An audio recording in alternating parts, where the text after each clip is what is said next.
Good morning. For a change, I'm right on time. And welcome to Wednesday. Now I'm back in my in my dark, and I wish I could say cool office. Perhaps you can hear sort of, I have a ceiling fan here that is not quite balanced. So it sort of goes thump, thump, thump, thump, thump. And if I'm not careful, my heart starts to get into that same rhythm, which is not probably a healthy rhythm. But if you hear it in the background there, I'm sorry I brought it up. Please ignore it. And just because I've got it sort of dark in here today, I'm going to be reading you something from my Kindle, which sort of lights itself up, and I don't have to turn on hot lights and things like that. And it may look like it's sort of misty and almost foggy in here. Well, a certain amount of that is probably the lens here on my computer camera. But it also might mean the sweltering mugginess of the room. Makes you feel like you're in New Orleans without air conditioning. Makes you want to pat your neck with a white handkerchief and talk like this and be a Tennessee Williams character. But I digress. Yesterday, I sort of set the stage for today, talking about my book, Homemade Magic, which has been out of print for many years. It's got a new publisher that just doesn't seem in too much of a hurry. It's been maybe 2 years to publish it. But it's the same publisher that publishes this tarot deck that I'm going to be talking about a little bit this morning. And they're wonderful people. I mean, it's just they're not in a hurry to print Homemade Magic, but they publish and print and distribute the Tarot of Ceremonial Magic, which is to me sort of a big thing in my magical life. It's something that I designed for the benefit of Monday Night Magic class. I'm going to pick some cards up here that just fell down. And Constance, between Constance and I, we finally fleshed it out to make it a bona fide tarot deck, but most importantly, it's a magical tool. As a matter of fact, it's a magical tool box. So it's more than just a tarot deck. I read with it. Okay, I've read, it's a great oracle deck. I read with it all the time. But it's also a magical deck. As a matter of fact, it's a magical temple in your pocket. And in a chapter in Homemade Magic, which I've got it on Kindle. I don't know whether you can still get it on Kindle or not, since it has a new publisher. But I'm going to read to you one very practical magical aspect to any deck of tarot cards. As a matter of fact, when you get right down to it, the magical potential in just a deck of regular plain cards. It's not so much that the cards themselves are magical objects, but your understanding of where those cards are in your magical universe. your magical temple. I don't care how beautiful it is and how you take pictures and put it on Facebook, and I don't care how beautiful your robes are and how cool you look, and taking your picture, not smiling so you look magical, and your temple, your robes, your magicianhood is only as powerful as your understanding of what those things are. And if you got a good understanding of it, your cool toys are great and certainly worthy of sharing. But it's not the tools. It's not the tarot deck. Okay, it's your understanding of what it is. Now, before the pandemic, and for about 10, 12 years prior to the pandemic, I traveled internationally a lot, okay, and I enjoyed it. And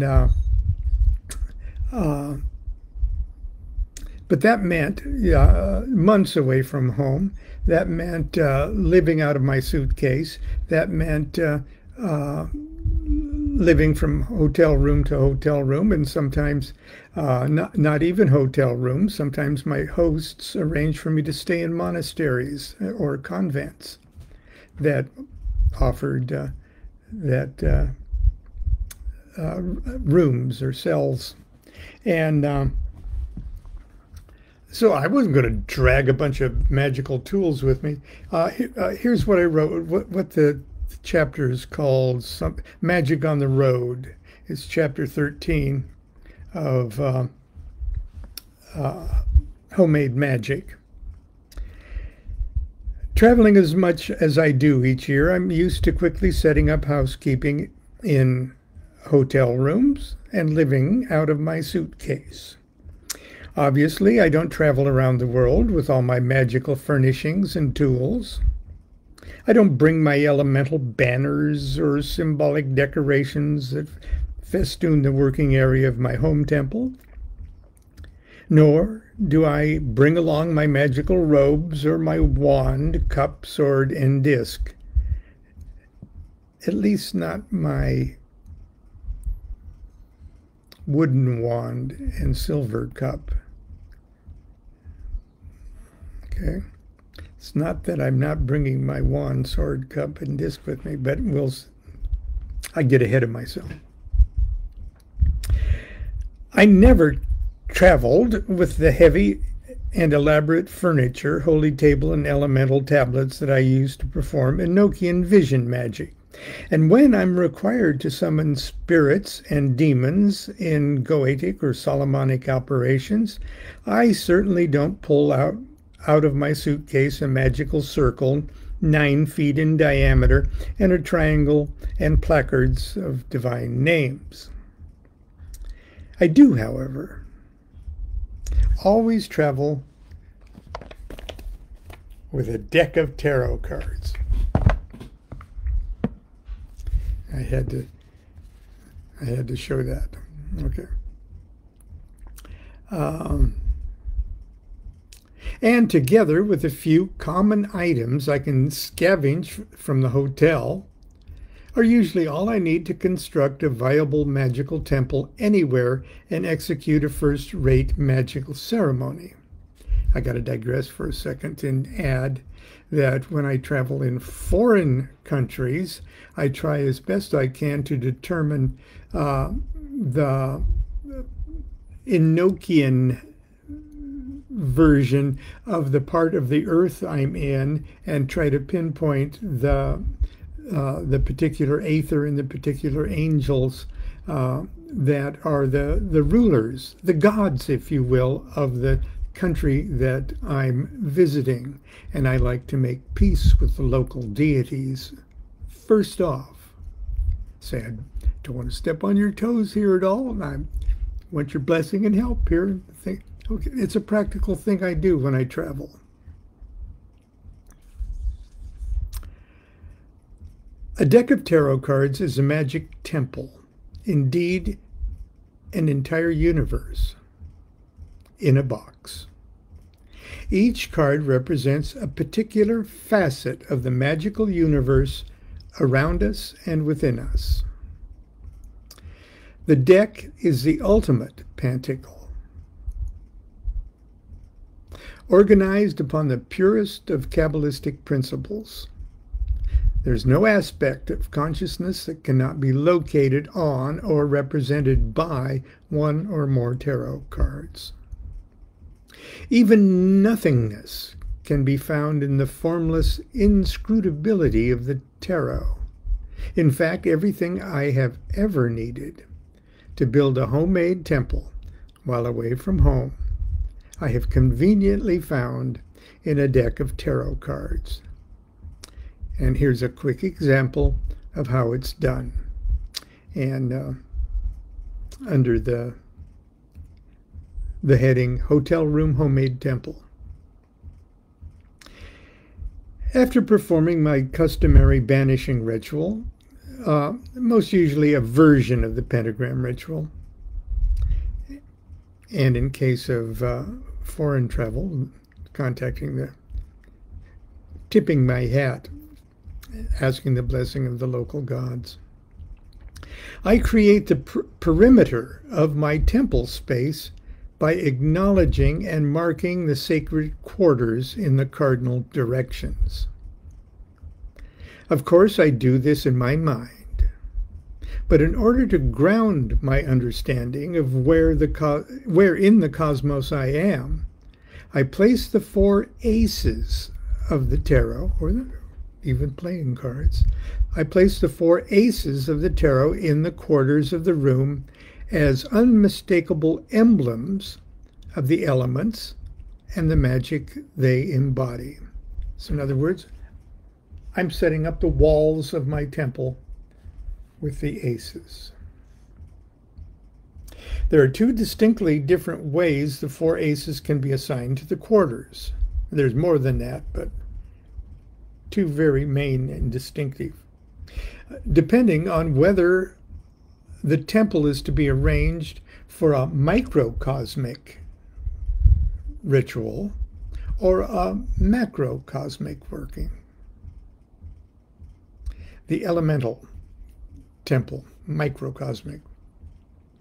For rituals based on the elements, fire, water, air, and earth, and spirit, I create a microscopic temple. I imagine myself standing on the surface of the earth with the 4 quarters assigned according to the classic elemental rulership of the 4 terrestrial winds. The same quarters you use in a pentagram ritual, lesser or greater.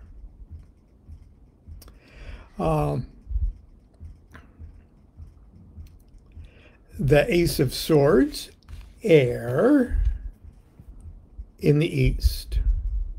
So I put it up in the east. I try to set it up on a chair or set it up on a desk or something where I can see it. Okay.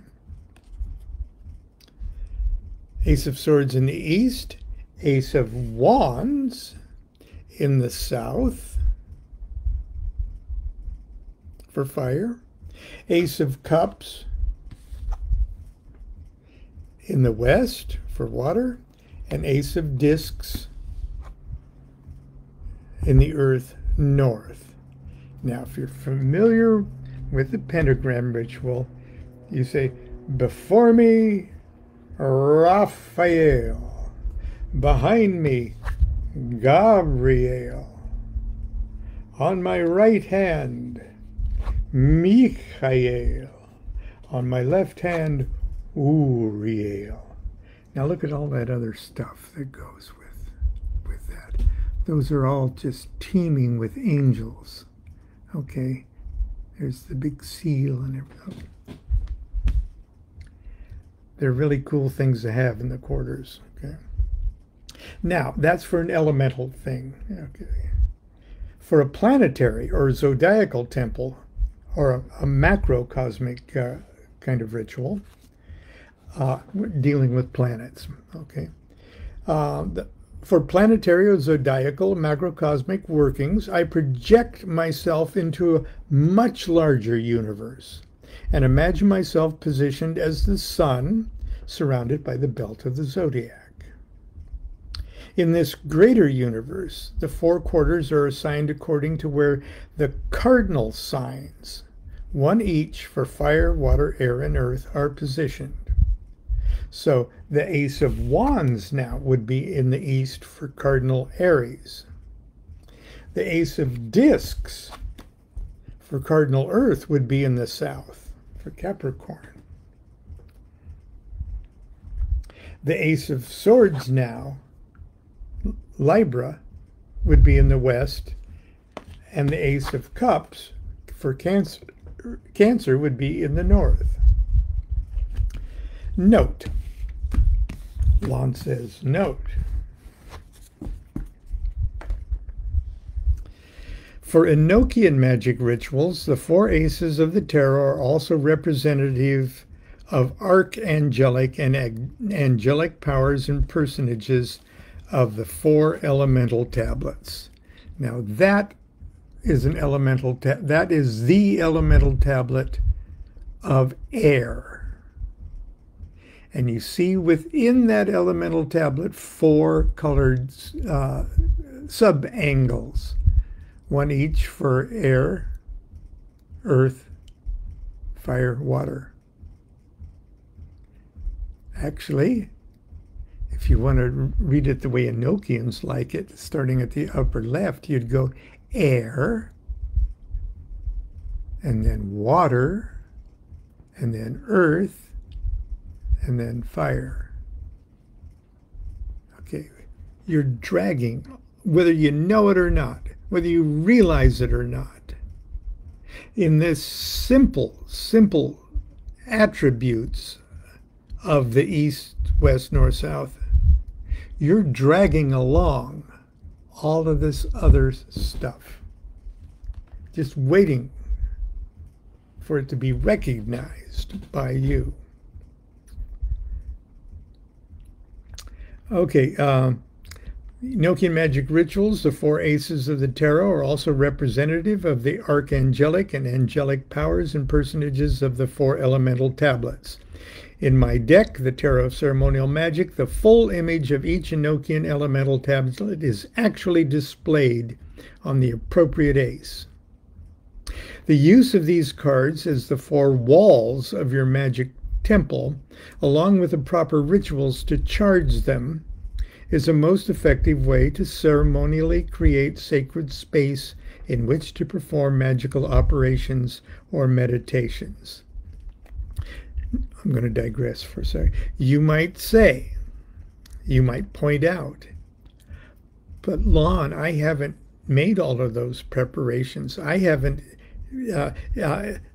evoked, invoked, brought forth, conjured any of these things. So it doesn't mean anything to me.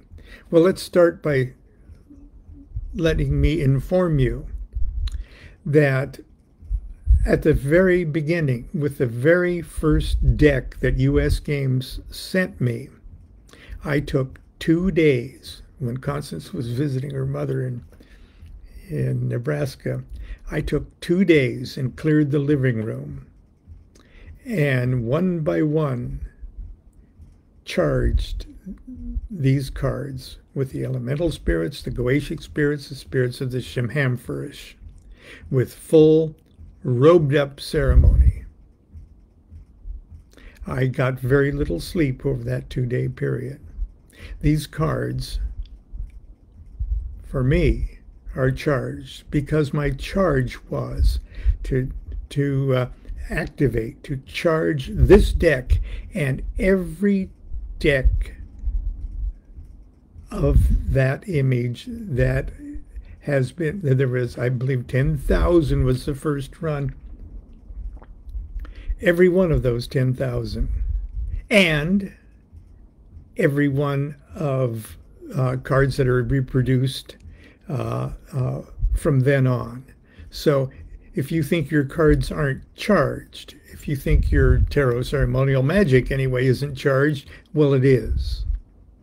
Okay. Certainly not charged as personally as if you would do it yourself. But I wasn't going to let these things be sold until I did that. Okay.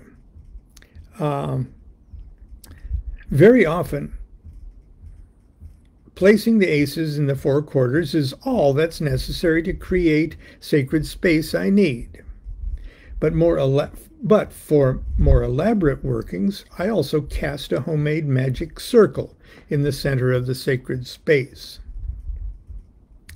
Under the heading Hotel Room Magic Circle. For ceremonies of spirit evocation, Goetia or Solomonic magic, as presented in traditional texts such as the first book of the Lemegeton, the Lesser Key of Solomon, the magician stands within a protective circle surrounded by a litany of divine names. Placed outside the circle is a triangle, also surrounded by magic words of power. The triangle theoretically traps the spirit or demon that has been summoned by the magician's prayers and conjurations, and constrains it long enough for it to receive instructions from the magician. For years, when doing this kind of magic, I took a lot of time and expended a great amount of energy pushing my artistic skills to the limits to create the classic circle and triangle as described in the traditional texts.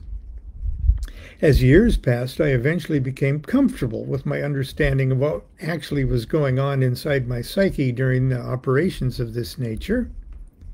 As a consequence, I have dramatically simplified my operating procedures, streamlined my circle and triangle, and abandoned much of the elaborate trappings and medieval and kind of superstitiously inspired choreography that filled the ancient books. Today, my Goetic magic circle is simple. Well, let me pause for a second and add that the art form of classic ceremonial magic or Solomonic magic, as outlined in the Lesser Key of Solomon, is an awesome, artistic, magical, true magical tour de force. And if you know what's going on, and your sense of art is such that doing it exactly and perfecting it exactly as the old grimoires dictate, if that is your empowering sense of art, do it. Do it and don't drop a syllable from it. But that's your artist magician at work. And no two artists are alike. My God, if you've ever, back when I was first being introduced to all of this, back in the 70s, okay, a fabulous, talented, brilliant guy, John Sandifer, was active in our lodge, very supportive. As a matter of fact, he helped us kick off everything. To see him in action was absolutely awesome. Absolutely awesome. And he was a student of Carol Polk Runyon. And if you've seen any of Polk Runyon's Goetic workings, you're seeing a master at work. But that's their magical artist persona. And everybody is their own artist. So don't think I'm denigrating doing everything as best you can right out of the book, because I'm not. Okay, today my magic circle is a simple, thin silk cord that I can wrap up and put in my pocket, or when necessary, I wrap it around my body so I can stay in the circle for extended periods of time. And my triangle, believe it or not, is a segmented carpenter's ruler. That's my formal triangle. I think it's Constance's father who was a woodworker. But the magic circle is or should be more than just a magical prophylactic that we can roll on before we penetrate the infernal realms of Goetic demons. For countless practices, the casting of the circle and understanding what you're doing when you cast the circle is in and of itself a magical ceremony of the highest order. The aces in the quarters establish the holy ground of our temple, but the circle is the holy of holies, where we elevate and unite our consciousness with that of the supreme consciousness, and where we stand to banish or invoke elements, planets, and gods. It's the sacred space in which we sit or lie down to induce visions. It's the high place from which we call forth angels. It is the sanctuary where we can safely leave our physical bodies during out-of-body experiences. The circle is our workroom, where we consecrate talismans and magical weapons. It is our monk's cell, our meditation chamber, our alchemical laboratory, our wedding chamber, or simply a quiet place to worship and adore the supreme consciousness of the cosmos. Tarot cards again to the rescue. I use tarot cards to create a beautiful and powerful homemade magical circle that I can construct anywhere in just a few minutes. Briefly, here's how it works. For macrocosmic workings, the circle can be viewed as the belt of the zodiac, with you, the magician, as the sun in the center. Right off the bat, this is a very cool meditation. The cards we use to form the circle are the 36 small cards of the tarots, the 2, 3, 4, 5, 6, 7, 8, 9, 10 of each of the 4 suits. Now, the reason I put them in groups of 3 is because the 2, 3, 4 are going to represent the 3 decans of the cardinal signs of the zodiac. And the 5, 6, 7s represents 3 decans of the fixed signs of the zodiac. And the 8, 9, 10s represents the 3 decans of the mutable signs of the zodiac. I probably got ahead of myself here. Note, you might think that there are 40 small cards, the ace through 10 of each suit, but technically the aces are not small cards. The aces are actually the master cards of their suits. The 2s through 10s of the suits live inside their aces, just like they all live inside there. Okay. Let's see. Now, I hope you're following me so far. The 36 small cards represent the 36 decans, or periods of 10 degrees of the zodiac and the zodiacal year. So that's the belt of your circle. It's the zodiacal year. When laid out in a counterclockwise ring, these 36 cards will form our magical circle. The small card decans pass through the zodiac year from Aries all the way through Pisces in a most elegant and logical manner. Recall that the suit of wands represents, among other things, the element of fire. Suit of cups, water. Suit of swords, air. Suit of discs, earth.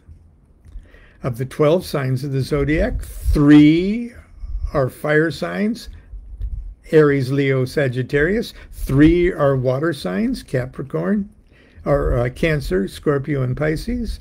3 are air signs, Libra, Aquarius, and Gemini. And 3 are earth signs, Capricorn, Taurus, and Virgo. And that goes cardinal, fixed, mutable. Okay.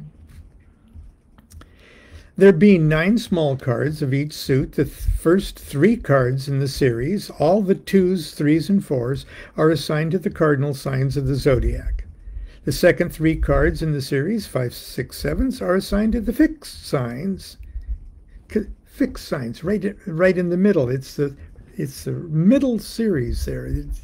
The cardinal signs are like the cardinal fire is really cardinal fire for sure, but it's like fire in its first impulse, like it's just jumping through the hoop, going, "Hi, I'm fire." Okay, but in Leo, Leo is now comfortable with his fireness.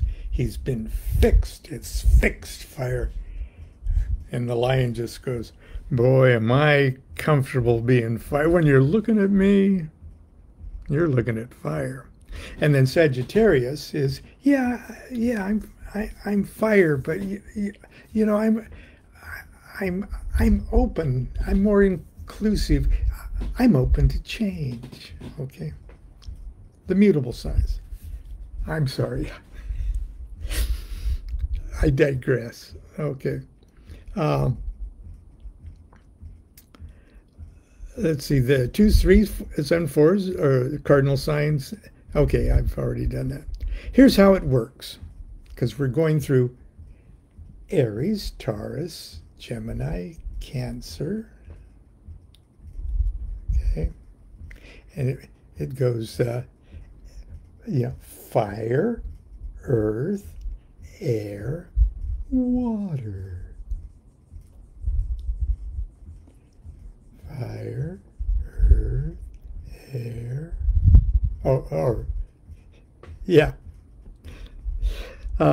Okay.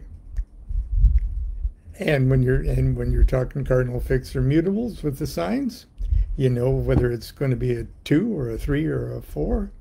Or a 5 or a 6 or a 7. Okay. So it'd be like this, starting with 0 degrees Aries. 2, 3, 4 of Wands, Aries. But the 2, 3, 4 of Cups would be cardinal water, Cancer. Okay. See where we're going? The 5, 6, 7... would be the 7, 8, excuse me, the 8, 9, and 10s would be the mutable signs. So, okay. So here's how the circle would be described. Aries, 2, 3, 4 of Wands. Taurus, 5, 6, 7 of Discs. Gemini, 8, 9, 10 of Swords. So the cards go, the numbers of the cards go 2, 3, 4, 5, 6, 7, 8, 9, 10. But they pass through Wands, Discs, Swords. Then starting again with Cancer and Cups, 2, 3, 4. Leo's the next sign to be 5, 6, 7 of Wands. Virgo, 8, 9, 10 of Discs. Okay. It's easier to just lay them out and see what's happening than it is to describe them. Okay. Put them all through there, sitting in the middle of the floor of your hotel room and laying these out and organizing your cards is a meditation in itself. You're engaging your Kabbalistic mind. You're putting yourself, you're understanding the macrocosm that is surrounding you. If you did nothing else but to sit down and do that, and afterwards take a deep breath and pat yourself on the back for doing that, you would have still performed a ceremony of high magic. And whether you realize it or not, just lubricated your soul. Anyway, when you think about it, the simple act of taking a well-shuffled deck of tarot cards and reordering and reassembling them in a neat, precise astrological order is in and of itself a magical exercise of the highest order. After all, how many opportunities do you get every day to take your shuffled deck, your screwed up and unorganized life and universe, and put it in perfect order? And that's it for our talk today. I'm going to do what I can to cool us off. Constance, of course, likes to go out in the yard and do stuff when it gets hot. But I'm going to try to keep her in a little more today because we have to stay cool. Actually, there's an example of the tarot card magical circle. Yeah, I'll get a little bit closer there if you want to make a screenshot of it or something. Okay. Until tomorrow, continue to be good to yourself and be good to each other. Do what thou wilt shall be the whole of the law. Love's the law, love under will.